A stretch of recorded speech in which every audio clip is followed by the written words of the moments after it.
Baldur Gate 3 real-time combat mod now allows party to get involved. Since the release of patch 7 for Baldur's Gate 3, the modding scene has been inundated with new projects, as patch 7 saw the release of the official modding toolkit. As previously covered, one particular modder named TinyBike is working on turning the combat into real-time combat. Originally, they shared a video of how their progress was coming along, and it only shows the main character facing off against an enemy with no sort of party in sight.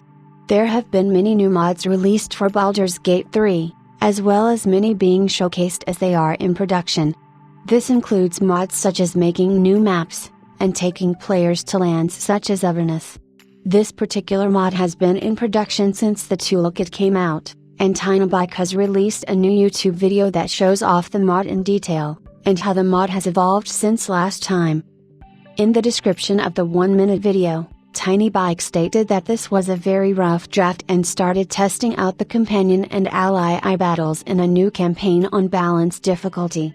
While they've said that this is a rough draft, it still seems rather detailed and actually allows cutscenes to happen without the possibility of imminent death while you're trying to have a conversation.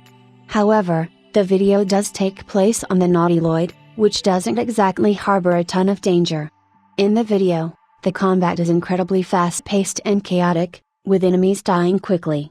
Many people have commented that combat seems really imbalanced, which is 100% true, they stated in a previous test video also posted on their YouTube.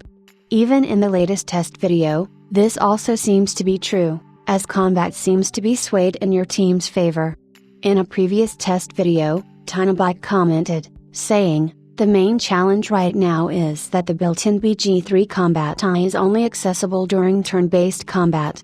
Just to test things out, I'm using some simple hand-roll die logic, but I suspect this won't work well for more complicated encounters." The beginning combats are relatively simple to some of the ones that players encounter later on, where it's possible to end up in combat with up to 20 enemies at once. Of course, it only gets harder once you change the difficulty, which would most likely add some extra complications to coding a project as big as this. The project is progressing nicely, but features like multiple attacks, stealth, and initiative all need to be added to this mod.